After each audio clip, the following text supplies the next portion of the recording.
আসসালামু আলাইকুম। আশা করছি আপনারা সবাই অনেক ভালো আছেন। আজকে আমাদের আলোচনার বিষয় বাংলা ব্যাকরণ ও ব্যাকরণের আলোচ্য বিষয়। আমরা বাংলা ব্যাকরণের একটা পূর্ণাঙ্গ সিরিজ আয়োজন করেছি, যে সিরিজের আজকে 3 নম্বর ক্লাস। পূর্বের 2টা ক্লাস যারা মিস করেছেন দেখে নেবেন কাইন্ডলি। এই ভিডিওর ডেসক্রিপশনে প্লেলিস্টের লিঙ্কটা দেওয়া থাকবে। তো এই টপিকটা আমরা এমনভাবে পড়ব যেন আসলে আমাদের আর কখনো পড়তে না হয়, এবং প্রতিযোগিতামূলক পরীক্ষায় যে কোনো প্রশ্নের উত্তর যেন এই আলোচনার মধ্যেই থাকে সেভাবে পড়বো। এই জন্য আমাকে একটু সময় দিবেন, একটু সময় লাগবে। চাইলেই এটা 5-7 মিনিটেও শেষ করে দেওয়া যাবে, কিন্তু আমি চাচ্ছি না এরকম ফাঁকি দিয়ে আপনাদেরকে ক্লাসটা শেষ করে দিতে চাচ্ছি না। যে বিদ্যা শাখায় বাংলা ভাষার স্বরূপ ও প্রকৃতি বর্ণনা করা হয় তাকে কি বলে? বাংলা ব্যাকরণ। ওকে, ব্যাকরণের মূল ভিত্তি হলো ভাষা। এটাও একটা পরীক্ষা আমি আসতে দেখেছি যে ব্যাকরণের মূল ভিত্তি কি? ভাষা। আচ্ছা, বাংলা ব্যাকরণ প্রথম কে রচনা করেন? বাংলা ব্যাকরণ প্রথম কে রচনা করেন? এখানে জিজ্ঞাসা করে নাই বাংলাদেশি নাকি বিদেশি, বাংলা হরফে নাকি ইংরেজি ভাষায় নাকি পর্তুগিজ ভাষায়, কিছু জিজ্ঞেস করিনি। জাস্ট বলছে বাংলা ব্যাকরণ প্রথম কে রচনা করেন? Manuel da Assumpcao. এরপরে আরেকটা তথ্য আমি এখানে অ্যাড করেছি এই কারণে, কারণ এইখান থেকে আবার প্রশ্ন এসেছিল। ম্যানুয়েল দ্য আসুম্পশন অভিধান প্রকাশের আগে 9 থেকে 10 বছর ধরে শব্দ সংগ্রহ করেন। এটা পরীক্ষা আসছিল, এই জন্য আমি এই তথ্যটা এখানে দিয়ে দিয়েছি। তাহলে কয় বছর ধরে শব্দ সংগ্রহ করেন তিনি? 9 থেকে 10 বছর ধরে। এরপরে প্রশ্ন, বাংলা ভাষার প্রথম ব্যাকরণ গ্রন্থ রচনা করেন কে? এখন এই প্রশ্নটা আগের প্রশ্নের মতোই, যে বাংলা ব্যাকরণ প্রথম কে রচনা করেন, আরেকটা বলছে বাংলা ভাষার ব্যাকরণ গ্রন্থ প্রথম রচনা করেন কে।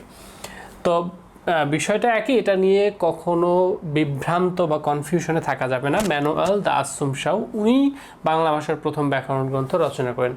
কেউ কেউ এই লাইনটা শুনে আর এই লাইনটা শুনে একটু ভাবে, চিন্তা করে, অতিরঞ্জিত চিন্তা করে যে কোনো ডিফারেন্স আছে কিনা। এটা অতিরঞ্জিত চিন্তা করারও কারণ আছে, কারণ এরপরে আরও কনফিউজিং কিছু প্রশ্ন আছে, তো ওগুলোর মধ্যে গুলায় ফেলে। আচ্ছা, এই প্রথম ব্যাকরণ গ্রন্থের নামটা কি? এই ম্যানুয়েল দ্য আসুম্পশন যে প্রথম ব্যাকরণ গ্রন্থটা রচনা করলেন, ওইটার নাম কি? এটাকে শর্ট করে বলা হয় ভোকাবুলারিও, আর পুরো নামটা আছে ভোকাবুলারিও। এই যে দেখেন, ইডিওমা বেঙ্গলা পর্তুগিজ। এই পুরো নামটা দরকার পড়ে না, এইটুকু মনে রাখলেই যথেষ্ট। তো এইটা হচ্ছে প্রথম ব্যাকরণ গ্রন্থের নাম। এখন কথা হচ্ছে, এই যে ভোকাবুলারিও, এই প্রথম বাংলা ব্যাকরণ গ্রন্থটা, এটা কত সালে প্রকাশিত হয়, আবার কোন ভাষায় প্রকাশিত হয়, কোন হরফে প্রকাশিত হয়? এই ব্যাকরণ গ্রন্থটা 1943 সালে প্রকাশিত হয়, পর্তুগিজ ভাষায় প্রকাশিত হয় এবং রোমান হরফে প্রকাশিত হয়। তাহলে আশা করছি বুঝতে পারছেন, এই যে বাংলা ভোকাবুলারিও বাংলা ব্যাকরণ গ্রন্থটা 1943 সালে প্রকাশিত হয় এবং পর্তুগিজ ভাষায় প্রকাশিত হয় এবং রোমান হরফে প্রকাশিত হয়। ম্যানুয়েল দ্য আসুম্পশনের ব্যাকরণ গ্রন্থটা। আমি একটু স্ক্রল করে তথ্যগুলোকে উপরে নিয়ে আসি। এরপরের তথ্যটা দেখি যে ম্যানুয়েল দ্য আসুম্পশন যে ব্যাকরণ গ্রন্থ রচনা করলেন, ওনার পরে কে রচনা করছেন? ওনার পরে রচনা করছেন ন্যাথানিয়েল ব্রাসি হ্যালহেড। তো ওনার পরে যে ব্যক্তিটা বাংলা ব্যাকরণ রচনা করেছেন উনি হচ্ছে ন্যাথানিয়েল ব্রাসি হ্যালহেড। তাহলে ন্যাথানিয়েল ব্রাসি হ্যালহেড রচিত সেই বাংলা ব্যাকরণ গ্রন্থটার নাম কি এবং সেটা কত সালে প্রকাশিত হয়? ওই ব্যাকরণ গ্রন্থটার নাম হচ্ছে a grammar of the Bengal language. এটা আবার ইংরেজি ভাষায় প্রকাশিত হয় কত সালে? 1778 সালে। তাহলে ন্যাথানিয়েল ব্রাসি হ্যালহেডের লেখা বাংলা ব্যাকরণ গ্রন্থটার নাম হচ্ছে a grammar of the Bengal language. সেটা ইংরেজি ভাষায় প্রকাশিত হয় এবং 1778 সালে প্রকাশিত হয়। তাহলে দেখেন, আমাদের বাংলা ভাষার ব্যাকরণ, অথচ প্রথম রচনা করতেছেন বিদেশের কেউ একজন। তাহলে স্বভাবতই মনের মধ্যে একটা প্রশ্ন আসতে পারে যে বাঙালি হিসেবে আসলে বাংলা ভাষার ব্যাকরণটা প্রথম কে রচনা করছেন? তো সেক্ষেত্রে আমাদের পরবর্তী তথ্য হচ্ছে প্রথম কোন বাঙালি বাংলা ভাষার ব্যাকরণ রচনা করেছেন? ওনার নাম হচ্ছে রাজা রামমোহন রায়। তাহলে রাজা রামমোহন রায় হচ্ছে সেই ব্যক্তি যিনি বাঙালি হিসেবে প্রথম বাংলা ব্যাকরণ রচনা করেছেন। তো ওনার যে ব্যাকরণ গ্রন্থটা, ওইটার নাম কি ছিল? ওইটার নাম ছিল গৌড়ীয় ব্যাকরণ। এগুলো আমরা দেখলাম প্রথম। তাহলে বর্তমানে আমরা যে ডক্টর মোহাম্মদ শহীদুল্লাহ বা সুনীতি কুমার চট্টোপাধ্যায়ের নাম শুনি বারবার রেফারেন্স দেই, তো ওনাদের কি কোনো ব্যাকরণ গ্রন্থ নাই? আছে। তো বাংলা ভাষার ইতিবৃত্ত এইটা কার রচনা? এটা হচ্ছে ডক্টর মোহাম্মদ শহীদুল্লাহর রচনা। তাহলে ডক্টর মোহাম্মদ শহীদুল্লাহর গ্রন্থ হচ্ছে বাংলা ভাষার ইতিবৃত্ত। অ্যান্ড সুনীতি কুমার চট্টোপাধ্যায়ের লেখা গ্রন্থটা হচ্ছে the origin and development of the Bengali language. The origin and development of the Bengali language, এটা রচনা করেছেন কে? সুনীতি কুমার, ডক্টর সুনীতি কুমার চট্টোপাধ্যায়। ওকে, তাহলে কয়জনের নাম পাইলাম? ম্যানুয়েল দ্য আসুম শাউ, ওনার ব্যাকরণ গ্রন্থটা ছিল ভোকাবুলারিও। এরপরে ছিল Nathaniel Brassey Halhed, grammar of the Bengal language. এরপরে আমরা পেলাম রাজা রামমোহন রায়, গৌড়ীয় ব্যাকরণ। এরপরে ডক্টর মোহাম্মদ শহীদুল্লাহর বাংলা ভাষার ইতিবৃত্ত এবং ডক্টর সুনীতি কুমার চট্টোপাধ্যায়, ওনার লেখা হচ্ছে the origin and development of Bengali language. তো আশা করছি এই নামগুলো আমাদের এই ক্লাসের মধ্যেই মুখস্থ হয়ে গেছে। এই ক্লাস করার পরে আবার এক্সট্রা গিয়ে পড়তে হবে, এর থেকে এইখানেই শেষ করে ফেলি। আমার সাথে সাথে যখন ক্লাসটা পড়বেন তখন দেখবেন যে আসলে আলাদা করে আর অত বেশি পড়তে হবে না, কারণ এখানেই বেশিরভাগ পড়া হয়ে যাবে। ডক্টর মোহাম্মদ শহীদুল্লাহর মতে বাংলা ভাষার উদ্ভব হয়েছে কোন ভাষা থেকে? গৌড়ীয় প্রাকৃত থেকে, যেটা আমরা প্রথম ক্লাসে দেখে একবার পড়েছি। আর ডক্টর মোহাম্মদ শহীদুল্লাহর মতে বাংলা ভাষার উৎপত্তি হয়েছে কোন শতাব্দীতে? 7ম শতাব্দীতে। এইটা হয়তো বা প্রথম ক্লাসে পড়ি নাই, একটা নতুন তথ্য। বাংলা ভাষা ও সাহিত্যের আধুনিক যুগ শুরু হয়েছে কত সাল থেকে? 1801 সাল থেকে। এটাও প্রশ্ন এসেছিল, এই জন্য তথ্যটা এখানে দিয়ে দিয়েছি। এটা তো এই কয়েকদিন আগে বিশেষ পরীক্ষায় আসলো। বাংলা একাডেমির আধুনিক বাংলা অভিধানের সম্পাদককে? জামিল চৌধুরী, যেটা আমি আসলে এখন ফলো করছি। এই বইটা বাংলা একাডেমি আধুনিক বাংলা অভিধান। এই বইটা আবার আপনারা কিনতে যাবেন না, এটা পড়ে আসলে শেষ করতে পারবেন না, এটা আপনার দরকার হবে না। এটা হচ্ছে যারা আমাদের মতো বাংলা বিষয়ে বই লেখে, রিসার্চ, এরকম আরও কিছু বাংলা একাডেমির বই রয়েছে। তো এইগুলো আসলে যারা রিসার্চ করার প্রয়োজন, বাংলা বানানে অনেক পরিবর্তন আসছে, এই পরিবর্তনগুলো জানার জন্য এগুলো দরকার পড়ে। আমাদের বই লেখার ক্ষেত্রে, সঠিকটা লেখার ক্ষেত্রে রেফারেন্সের দরকার হয়, বা অ্যাকচুয়াল সঠিক জিনিসটা জানার জন্য এগুলো খুঁজতে হয়। এগুলো আপনার পড়ার মতো সময় হবে না, বাট আপনাকে দেখাইলাম যেহেতু ওনার তথ্যটা আসলো যে বাংলা একাডেমির আধুনিক বাংলা অভিধানের সম্পাদকে জামিল চৌধুরী, এটাই হচ্ছে ওনার বই। ওকে, এখন আমরা আলোচনা করব ব্যাকরণের আলোচ্য বিষয়। ব্যাকরণের আলোচ্য বিষয় এই টপিকটা নিয়ে আলোচনা করব। এটা খুবই গুরুত্বপূর্ণ একটা টপিক, মাঝে মাঝেই আসতে দেখা যায় এবং এখান থেকে একটা করে কোশ্চেন থাকে, না হলে প্রশ্নটাই একটা স্ট্যান্ডার্ড হয় না আমার মতে। আমাদের বাংলা ব্যাকরণের আলোচ্য বিষয় 4টা। একটা হচ্ছে ধ্বনিতত্ত্ব, শব্দতত্ত্ব, বাক্যতত্ত্ব, অর্থতত্ত্ব। এর পাশে আমি কিছু অথবা দিয়ে লিখে দিয়েছি। শব্দতত্ত্ব যার নাম ও রূপতত্ত্ব তার নাম, বাক্যতত্ত্ব যার নাম, পদক্রম তার নাম, অর্থতত্ত্ব, বাগর্থতত্ত্ব। অনেক সময় এই অথবা দিয়ে যেগুলো লিখেছি সেগুলো আসতে পারে, শুধু তাই না, আবার ইংরেজিগুলো আসে মাঝে মাঝে। ধ্বনিতত্ত্ব ফোনোলজি, শব্দতত্ত্ব মরফোলজি, বাক্যতত্ত্ব সিনট্যাক্স, অর্থতত্ত্ব সিমেন্টিক্স। আচ্ছা, এখন ধ্বনিতত্ত্বের আলোচ্য বিষয় কী কী আমরা দেখব। প্রথমত, এই যে তথ্যগুলো আছে এগুলো বোঝার চেয়ে মুখস্থ করাটাই সবচেয়ে বেটার হয়। বুঝিয়ে দেব আমি, টুকটাক কিছু বিষয় বুঝিয়ে দেব, বাট মুখস্থ করাটাই সবচেয়ে বেশি উচিত। কারণ এমসিকিউ প্রশ্ন যখন আসে তখন হঠাৎ করেই বোঝার সময়টুকু আসলে থাকে না, আমার সাথে সাথে অ্যান্সার করতে হবে, সেটার জন্য মুখস্থ করাটা সবচেয়ে উচিত। আমি যেভাবে পড়েছিলাম, বর্ণপ্রকরণ, বর্ণোচ্চারণ, বর্ণবিন্যাস, বর্ণপ্রকরণ, বর্ণোচ্চারণ, বর্ণবিন্যাস, এরপরে একটা স্পজ দিয়েছি। এরপরে সন্ধি, নত্যবিধান, সত্যবিধান, সন্ধি, নত্যবিধান, সত্যবিধান। এই সিকোয়েন্সটা পুরাতন বাংলা ব্যাকরণ এভাবে ছিল, আমার পড়তে পড়তে ওই সিকোয়েন্সটা এখনও মনে আছে, এই জন্য ওইটাই আবার তুলে দিয়েছি। বর্ণপ্রকরণ, বর্ণোচ্চারণ, বর্ণবিন্যাস, সন্ধি, নত্যবিধান, সত্যবিধান। এরপরে নতুন ব্যাকরণে আবার কিছু কিছু অ্যাড হয়েছে, সেগুলো আমার বোল্ড অক্ষরে দিয়েছি। অক্ষর বিন্যাস, বাংলা বানানের নিয়ম, বাকযন্ত্র, বাকযন্ত্রের উচ্চারণ প্রক্রিয়া। এরপরে ধ্বনির বিন্যাস, স্বর ব্যঞ্জন ধ্বনির বৈশিষ্ট্য, ধ্বনিদল, ধ্বনির উচ্চারণ প্রণালী, উচ্চারণের স্থান, ধ্বনির পরিবর্তন লোপ। এই যে পরেরগুলা বোল্ড আকারে দেইনি, ধ্বনির উচ্চারণ প্রণালী, উচ্চারণের স্থান, ধ্বনির পরিবর্তন লোপ, এটাও পুরাতন ব্যাকরণে ছিল, এই জন্য সেগুলোকে বোল্ড করে দেইনি।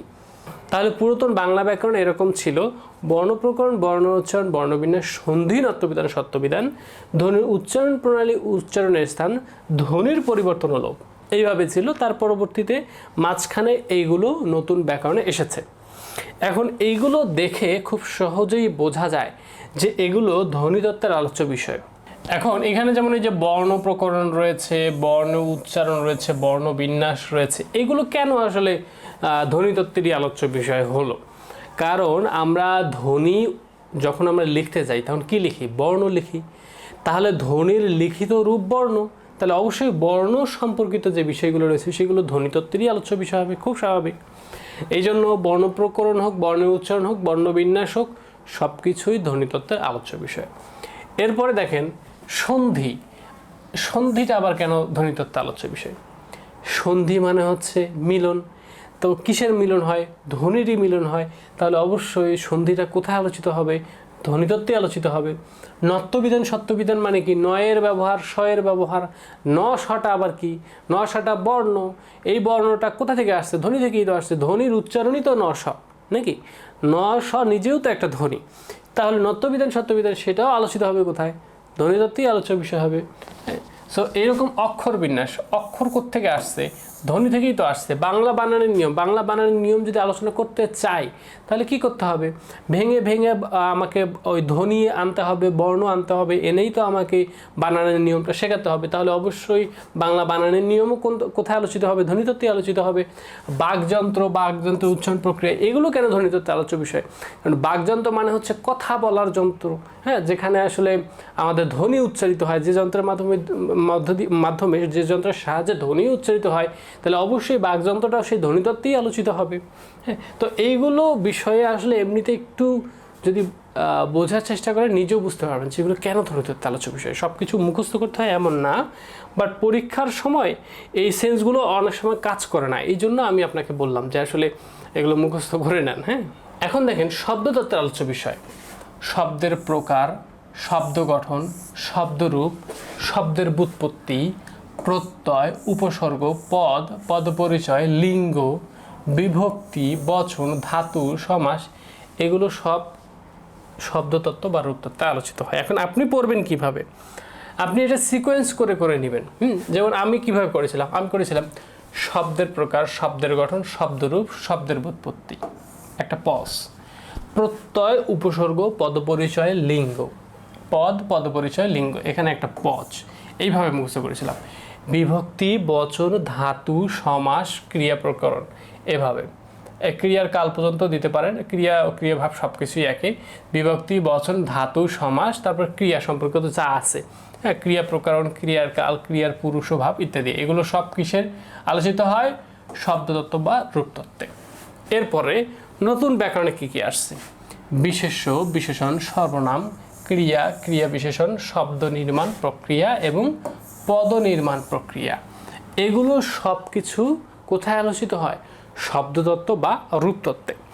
এখন আমাদের সহজে তো বোঝা লাগবে যে শব্দতত্ত্ব, এগুলো শব্দতত্ত্বে কেন আলোচিত হয়, তাই না? আমরা সহজভাবে চিন্তা করি। শব্দ সম্পর্কিত যেগুলো আছে, শব্দ প্রকার, শব্দ গঠন, শব্দরূপ, শব্দের ব্যুৎপত্তি, এগুলো যে শব্দতত্ত্বে আলোচিত হয়, এটা কি আর নতুন করে বলতে হবে? প্রত্যয় কার সাথে যুক্ত হয়? শব্দের সাথে বা শব্দের অংশের সাথে। উপসর্গে কার সাথে যুক্ত হয়? পদ কি? শব্দ, বাক্যে ব্যবহৃত প্রত্যেকটা শব্দ পদ। তো ওইগুলোকে আমরা এইভাবে চিন্তা করলে অবশ্যই বুঝতে পারবো ধীরে ধীরে যে এগুলো সব শব্দতত্ত্বেরই আলোচ্য বিষয়। হ্যাঁ, এটা বিশেষ্য, হ্যাঁ, এটা কি? এটা হচ্ছে এক ধরনের শব্দ। হ্যাঁ, সো আমরা দেখতেই পাচ্ছি বিশেষ্য, বিশেষণ, সর্বনাম, ক্রিয়া সব কিছুই কিসে আলোচিত হবে? শব্দতত্ত্বে আলোচিত হবে। কিছু কিছু গুরুত্বপূর্ণ বিষয় রয়েছে, যেমন প্রত্যয়, উপসর্গ, পদপরিচয়, লিঙ্গ, বিভক্তি, বচন, সমাস, এগুলো বেশি বেশি পরীক্ষায় আসতে দেখেছি। এই জন্য এগুলোকে একটু ভালোভাবে পড়বেন। বাক্যতত্ত্বে আলোচ্য বিষয় কি কি? বাক্য, বাক্যের নির্মাণ, বাক্য গঠন, বাক্যের পদ ও বর্গ কিভাবে বিন্যস্ত থাকে, এই বিষয়গুলো। বাক্য রূপান্তর, বাক্য বিশ্লেষণ, বাক্যের প্রকার, বাক্যের অংশ, বাক্য পরিবর্তন, বাক্যের যোগ্যতা, বাক্যের উপাদান লোপ, বাচ্য, উক্তি, কারক, প্রবাদ প্রবচন, পদ, পদ পরিবর্তন, বাক্যর সংকোচন, বাক্য সংযোজন, জ্যোতিচিহ্ন, বিরামচিহ্ন, এই সবগুলো আলোচিত হয় কোথায়? বাক্যতত্ত্বে। এখন এগুলো সহজে কিভাবে মনে রাখবো? দেখেন, বাক্য সম্পর্কিত যেগুলো আছে সেগুলো বাক্যতত্ত্বে আলোচিত হবে, এটা খুব স্বাভাবিক। বাক্য, বাক্যের নির্মাণ, বাক্য গঠন, বাক্যের পদ বর্গ কিভাবে কাজ করে, বাক্য রূপান্তর, বাক্য বিশ্লেষণ, বাক্য প্রকার, বাক্যের অংশ, বাক্য পরিবর্তন, বাক্যের যোগ্যতা, বাক্যের উপাদান বা এগুলো কি বলতে হবে যেগুলো বাক্যতত্ত্বে আলোচ্য বিষয়? অবশ্যই না। এখন বাচ্য, উক্তি, এই যে বাচ্য উক্তি এগুলো কেন বাক্যতত্ত্বে আলোচ্য বিষয়? কারণ এই একটা বাচ্য যখন আমরা পরিবর্তন করি, এটা কি করি? বাক্যের পরিবর্তন করি। উক্তি যখন পরিবর্তন করি, এটা বাক্যের পরিবর্তন করি। কারক বিশ্লেষণ, একটা কারক যদি আমরা নির্ধারণ করতে চাই এটা কোন কারক, পুরো বাক্যটা আমার লাগে। একটা বাক্য ছাড়া শুধু শব্দ দিয়ে কারক হয় না। প্রবাদ প্রবচন, এটা প্রবাদ প্রবচন আমি একটা বললাম, কিন্তু ওইটা দিয়ে আসলে একটা বাক্য নির্মাণ হয়ে গেল শেষমেশ। ওটা দিয়ে একটা ভিন্ন একটা অর্থ হচ্ছে, প্রবাদ প্রবচন দিয়ে ভিন্ন একটা মিনিং বোঝাচ্ছে, বাট পুরাটাই একটা কি হয়ে গেল? একটা বাক্য হয়ে গেল। এখানে কিছু কিছু বিষয় আছে। এই পদ শব্দতত্ত্ব বাক্যতত্ত্ব উভয় তত্ত্বে আলোচিত হয়, এবং পদ পরিবর্তন হয় বাক্যতত্ত্বে, আর পদ পরিচয় হয় শব্দতত্ত্বে। কিছু কিছু বিষয় একটু ভালোভাবে লক্ষ্য করবেন এবং মনে রাখবেন। এছাড়া বাক্য সংযোজন, যতিচিহ্ন, বিরামচিহ্ন এগুলো আসলে বলতে হবে না, কারণ এগুলো বাক্য নিয়েই কাজ করে, এটা বাক্যতত্ত্বেই আলোচিত হবে, এটা খুব স্বাভাবিক। আর এই যে পদ দুই জায়গাতেই বললাম, এ নিয়ে আবার টেনশন করিয়েন না যে পদ দুই জায়গাতেই কেন দিলেন। আসলে একটা শব্দ সিঙ্গেল একটা শব্দ হইতে পারে, কিন্তু একটা পদ সিঙ্গেল হইতে পারে না। পদ হইতে গেলে অবশ্যই বাক্যে ব্যবহৃত শব্দ হইতে হবে। শুধু বললেন গরু, ছাগল, সে হাঁস, মুরগি, সেগুলো একটা করে শব্দ হবে, কিন্তু গরু ঘাস খায়, ওই বাক্যে ওই গরুটা হচ্ছে একটা পদ, কারণ বাক্যে ব্যবহৃত হয়েছে। তার মানে শব্দ এবং পদ একই জিনিস, শুধুমাত্র বাক্যে ব্যবহৃত হলে পদ আর বাক্যে ব্যবহৃত না হলে শব্দ। ঠিক এই কারণে, যেহেতু একই জিনিস একবার পদ আবার একবার শব্দ, জিনিস কিন্তু একই, ঠিক এই কারণে পদ একবার শব্দতত্ত্বে আলোচিত হয়, পদ একবার বাক্যতত্ত্বে আলোচিত হয়। এগুলো নিয়ে আমরা বেশি আর জানার প্রয়োজন মনে করছি না, কারণ এত ডিটেলস তো আসবে না কোথাও, শুধু আসবে যে এই বা পদ কোথায় আলোচিত হয়। এখন আমরা অর্থতত্ত্বের আলোচ্য বিষয় কিছু দেখব। হ্যাঁ, বাগ অর্থতত্ত্ব, এগুলো কিছু মনে রাখবো। শব্দের অর্থ বিচার, শব্দ দেখে আবার মনে করব না যে সেটা শব্দতত্ত্বে আলোচিত হয়। শব্দের অর্থ বিচার, কারণ এই অর্থটাকে এখানে প্রাধান্য দিতে হবে। বাক্যের অর্থ বিচার, অর্থের বিভিন্ন প্রকারভেদ, যেমন মুখ্যার্থ, গৌণার্থ, বিপরীতার্থ, শব্দের ব্যঞ্জনা, শব্দ দেখে আবার বলবেন না এটা শব্দতত্ত্বে আলোচিত হয়। বর্গের ব্যঞ্জনা, বাক্যের অর্থ, বিপরীত শব্দ, প্রতিশব্দ, সমার্থক শব্দ, শব্দার্থ, শব্দজোড়, বাগধারা।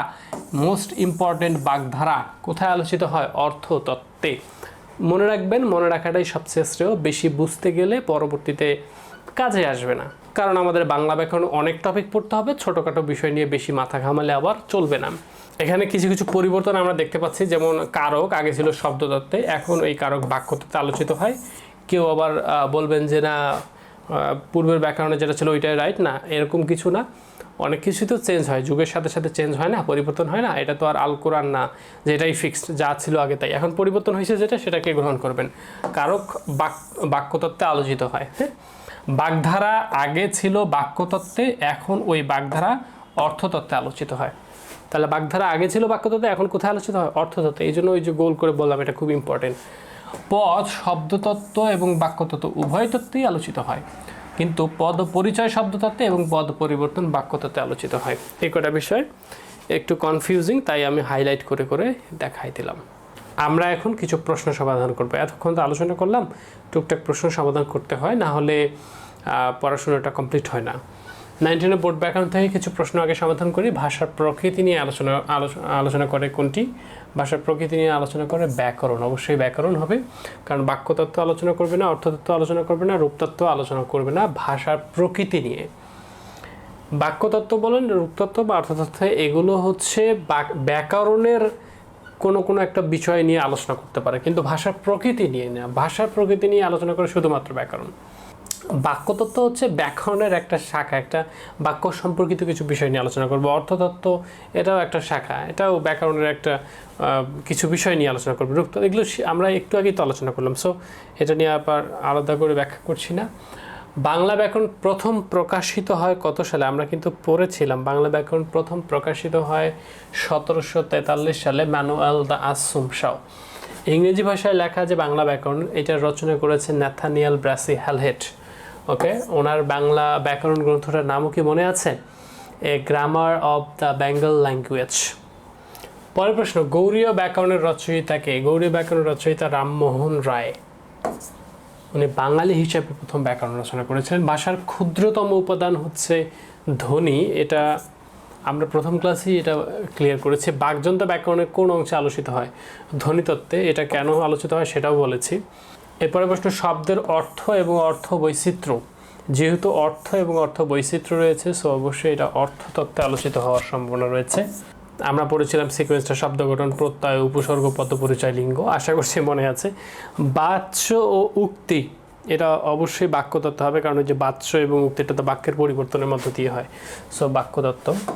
এটা ব্যাখ্যা সহ বলেছিলাম। যোজক আলোচনা করা হয় কোথায়? যোজক আলোচনা করা হয় কোথায়? রূপতত্ত্বে হবে। যোজক আলোচনা করা হয় রূপতত্ত্বে। ওকে, আমরা বিশ্ববিদ্যালয়ে ভর্তি পরীক্ষায় কিছু প্রশ্ন দেখি। বাগধারা আলোচিত হয় ব্যাকরণের কোথায়? বাগধারার নতুন ব্যাকরণ অনুযায়ী অর্থতত্ত্বে আলোচিত হয়, কিন্তু অপশনে আমরা দেখতে পাচ্ছি না সেটা, কারণ ওই সময় হয়তো প্রশ্নকর্তা পুরাতন ব্যাকরণটা ফলো করছিলেন, কিন্তু এখন নতুন ব্যাকরণে সেটা অর্থতত্ত্বে আলোচিত হবে। এরপরে প্রশ্ন দেখেন, ব্যাকরণের কোন অংশে কারক ও সমাস আলোচিত হয়? এই প্রশ্নটাও অনেক পুরাতন প্রশ্ন, এখন নতুন ব্যাকরণের সাথে সেটা যায় না, কারণ কারক এখন বর্তমানে বাক্যতত্ত্বে এবং সমাস শব্দতত্ত্বে।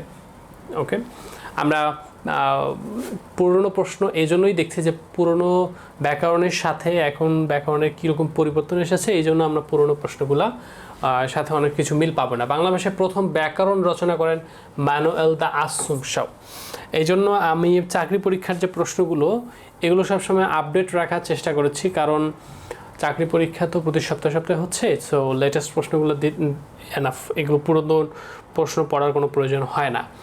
যেমন বলছে বাংলা একাডেমি আধুনিক বাংলা অভিধানের সম্পাদকে 47 বিসিএসের প্রশ্ন। আমরা এটা পড়েছি জামিল চৌধুরী, একদম সরাসরি প্রশ্নটা পড়েছি। 1936 সালে কলিকাতা বিশ্ববিদ্যালয়ের বানান সংস্কারের মূল উদ্দেশ্য ছিল কি? এই প্রশ্নটা একটা বিভ্রান্তিকর প্রশ্ন, এবং এই প্রশ্নের উত্তর নিয়ে অনেক রয়েছে, তবে সবচেয়ে সঠিক যেটা আমার কাছে মনে হয়েছে, বানানে বিকল্প বর্জন করা। যে বানানের ক্ষেত্রে এক একটা করে শব্দের বানান ছিল একরকম, এটা লিখলেও হয় ওটা লিখলেও হয়, মানে 2-3টা করে বানান ছিল অথবা দিয়ে দিয়ে, সেটা মাঝখান থেকে বের হয়ে আসে, যে কোনো একটা বিকল্প বানানগুলোকে বর্জন করাই ছিল এটার মূল উদ্দেশ্য। তবে যদিও বা এটা সরাসরিভাবে ওই সংস্কারের মূল উদ্দেশ্য কোথাও লেখা ছিল না। হ্যাঁ, তারপর আমি একটা ব্যাখ্যা লিখে রেখেছি, এটা আপনি পড়তে পারেন, পড়ে জ্ঞান অর্জন করতে পারেন। আমরা পরবর্তী প্রশ্নে চলে যাচ্ছি। তাছাড়া আপনার সাথে সাথে বাংলা ম্যাজিক বই রয়েছে। তাছাড়া যারা যারা ক্লাস করছেন, আমার কাছে তো মনে হয় সবার কাছে বাংলা ম্যাজিক বই রয়েছে। বাংলা ম্যাজিক বই থেকে আমি পড়াচ্ছি, আমার ক্লাসগুলো হবে এই বই থেকেই। আপনার চেষ্টা করবেন এই বইটা ফলো করার। এখানে যা যা স্লাইডে দেখিয়েছি, এত কিছু নোট করা তো সম্ভব না, বইটা দেখে দেখে পড়বেন আর ক্লাস করবেন, ঘরে বসে বাংলা ব্যাকরণ শেষ হয়ে যাবে। আলাদা করে আর কোচিং করতে হবে না, কোর্সও করতে হবে না। সো এখানে পড়ার পরে আবার পরীক্ষা দেওয়ারও ব্যবস্থা রয়েছে, টপিকে শেষে কিউআর কোড রয়েছে, স্ক্যান করলে পরীক্ষা দিবেন। তো এই বইটা আপনারা অনলাইনের বিভিন্ন প্ল্যাটফর্মেই পাবেন, রকমারিতে পাবেন, nahid24.com-এ পাবেন, স্ক্রিনে দেখানো হোয়াটসঅ্যাপ নাম্বার দিয়েছি, আমাদের নিজস্ব হোয়াটসঅ্যাপ হেল্পলাইন নাম্বার, সেখানেও নাম ঠিকানা SMS করে দিলেও আমরা পাঠাই দিব। এখন দেখেন পরবর্তী প্রশ্ন, এই যে বললাম না, ম্যানুয়েল দ্য আসুম শাও অভিধান প্রকাশের আগে কত বছর ধরে শব্দ সংগ্রহ করেন? 9 থেকে 10 বছর। এটাও পড়িয়েছিলাম। কারক বাংলা ব্যাকরণে কোন অংশে আলোচিত হয়? কারক বর্তমানে বাক্যতত্ত্বে আলোচিত হয়। সমাস ব্যাকরণে কোন অংশে আলোচিত হয়? এটাও নতুন, মানে কারক সমাস সবসময় আসতেইছে, তো কারক ব্যাকরণের রূপতত্ত্বে আলোচিত হয়।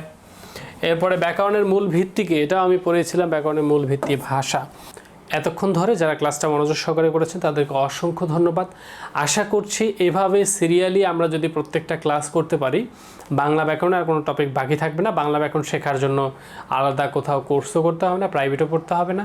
জাস্ট একটা বই এবং একটা কোর্স, তাও আবার ফ্রি কোর্স ইউটিউবে, বাংলা ব্যাকরণের জন্য এনাফ। যে কোনো ক্লাসের শিক্ষার্থী হন না কেন, আপনার বাংলা ব্যাকরণ তো আজীবন পড়া যাবে না। একবার যে কোনো ক্লাসের শিক্ষার্থী হন না কেন, একবার পড়ে ফেলবেন, আজীবনের জন্য বাংলা ব্যাকরণ শেষ। দেখা হচ্ছে পরবর্তী ক্লাসে, ততক্ষণ সবাই ভালো থাকুন, সুস্থ থাকুন। আল্লাহ হাফেজ।